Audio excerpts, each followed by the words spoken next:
Okay, what I'm doing now is I'm working these faces up where the flat is to my finished polish. I do one side at a time only, because as I work this flat I lose my reference to where I want my guard to go to begin with. So my scribe line's really nice and strong on this side. So I will get this side up to where I need it to be. I'm going to put that guide back on, referencing this line. I'll come back over here, rescribe, and then I can work this side and not worry about having to do that all over again. All right, so I'm just going to give you a little demonstration of what it is I'm doing. What I like to do is take a Sharpie, and I want to color the area where I'm worried about.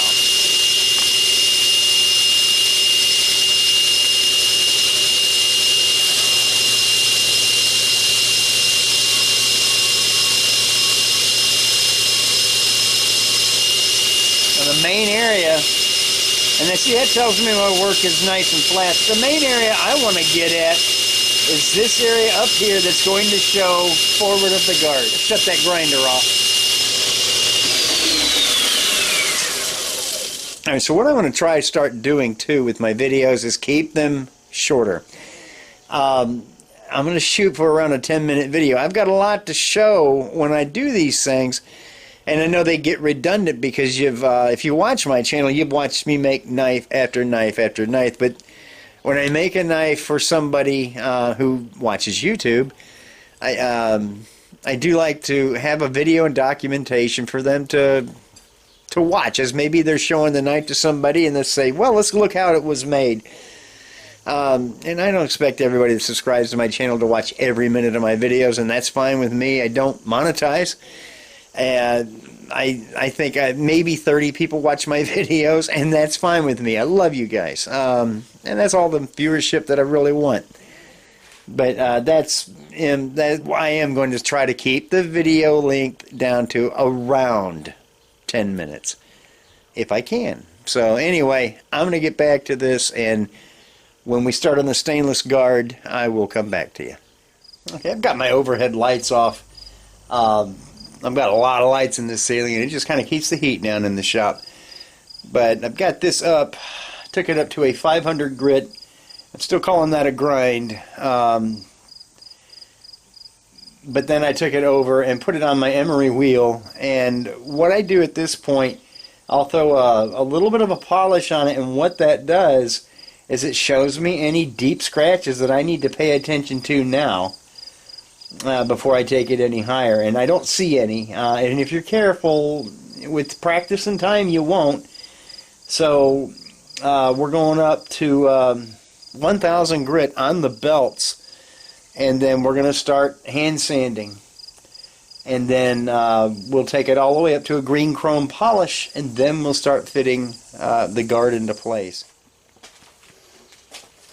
I put some layout blue on the guard that I have here in the milling machine vise, and I put it on some parallels, cinched it down nice and tight, and then knocked my parallels out of the way. I'm going to locate center it this way. Now I do have a center line struck already, but I'm going to go ahead and use an edge finder. I'm going to drill through, and I'm not even going to try to get close to finished dimension with any sort of drill or anything like that.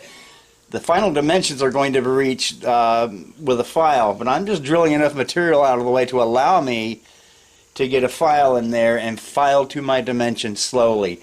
So I'm not really going to show all this because it's just drilling some holes, and then I will take a very small 1/8 inch carbide end mill and clean it out. And then I can move over to the bench and I can start working this to layout lines with files. Okay, this is what I've taken off of the mill. It's just roughed out, hogged out a lot of the metal, and I'm getting ready to square those oval ends. Now I work the edges of the knife blade here and on this side. They're to finish dimension, and they're nice and square. I think I took them up to 800 grit, and from there on out polishing is not going to remove any appreciable amount of metal. So I put a heavy center punch mark on the guard. And I'm gonna put that in the vise as I fit this, and that center punch mark designates the edge of the knife. So I won't make a mistake and go, trying to put it in this way. It can throw you off. So all I'm doing now is still rough work. I'm just taking some files. I have a little assortment of them set out there. There's a couple of just a couple of flat files here, and then this is a pillar file with a safe edge that I'll be able to get in there and work my flats without affecting. Well, you all know what a safe edge file is, and that is a 3/16 slot. It is 0.010 of an inch smaller than this blade is thick. So it'll just be working slowly, and as I said, when we get to where our guard hits our scribe line, which is right there, we stop, then we go drill some locator holes and make it fast. The way I intend to do this, the difference between it not fitting and fitting is going to be the difference of just a couple of strokes of the file. That's how careful I'm going to be. But that's going to give us a nice fit. So I'm just, you can see right here, now I'm getting some Sharpie rubbed off on the corners, and I'm not fully cornered out either, so I kind of expect that. So I'm just removing material very lightly, keeping my pressure down.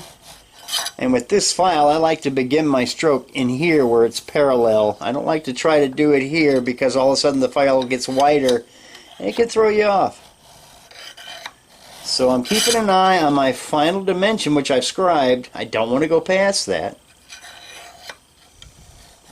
And I'm just taking those circular ends or those radius that are on the ends, and I'm squaring them up.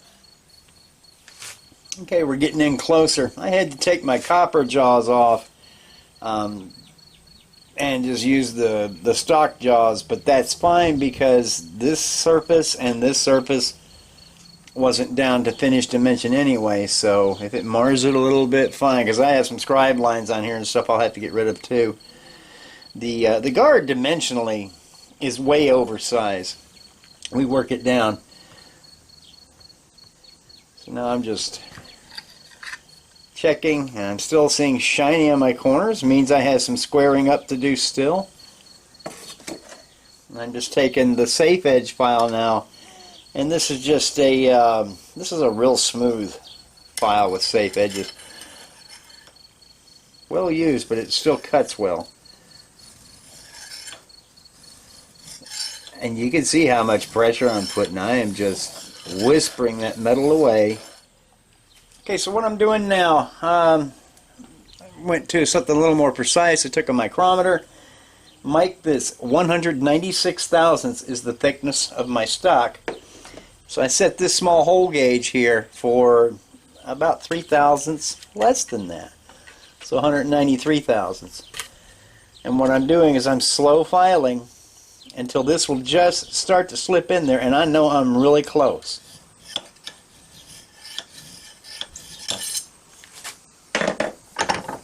I always do the test on with the same side up, with the blade in the same orientation. My center punch mark tells me the edge goes that way. It's starting to get warm in here. Right now it's the time of day that sun really comes through that window. Turn on my big pedestal fan here in a minute. Alright, so tighter on this side.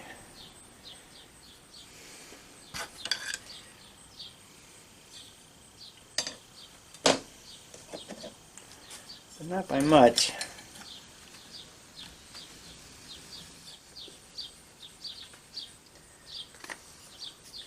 I'd rather take an hour and get there right than to go sawing in this thing and get there now and have a oversized slot. Just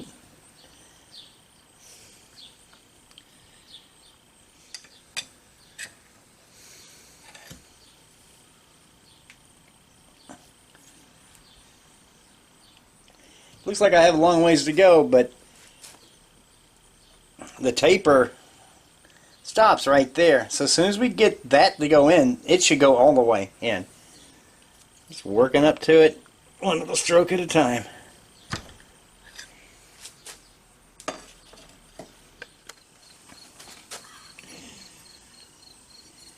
Okay.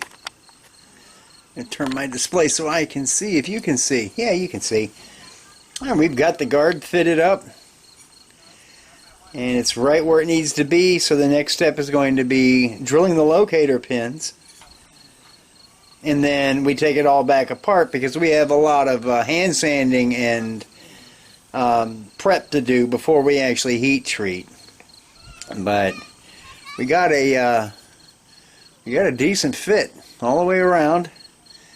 We just took our time, we got it in there, and it's going to look good. Now, right now, of course, it looks all blocky, but let me show you on this one.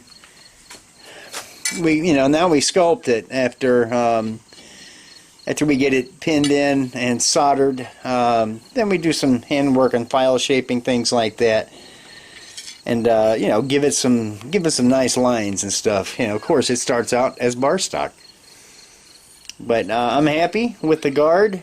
It's a little more involved doing a cross guard, but it's just what you do. Okay, and by dawn's early light, the sun is just now coming up out there. Get these drilled. Took a wiggler. Now this is locked in the vise. The guard is still square front and back. So I went down here, tapped that down with a brass hammer after I snugged the vise. And then I really tightened the vise so we're perpendicular, but we're not relying on the knife blade, because back here it's actually up off the vise jaw a little bit due to the taper. So we're flat here on the flat, and I know this is parallel to this. I located my center punch hole, so we're going to go ahead and drill down through. And then this is still in line, so we'll just index down until we're centered over this one and get these drilled. Number 34 bit. So it's a few thousandths under an eighth, but I don't like to give this little 1/8 inch reamer a whole lot of work to do, but I'll still get an accurately sized hole. There we go. I'm going to set my DRO to 0 real quick so I can come back and find that. There we go.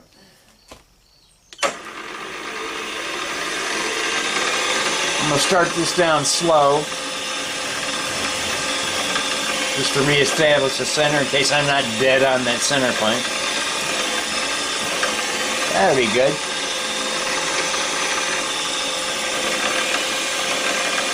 When I'm done, I'll ream this hole, go back to 0 and ream that one. Okay, I've slowed everything way down. I have the reamer in there now.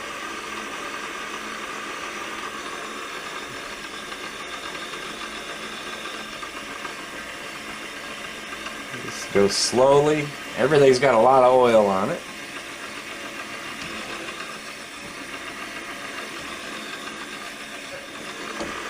Now we're going to index back to 0 on the DRO. Alright, so we're going to go down through this one. As again, nice and slow. Let the reamer take its time. I can just feel it starting to cut, so I know I have an accurately sized 1/8 inch hole.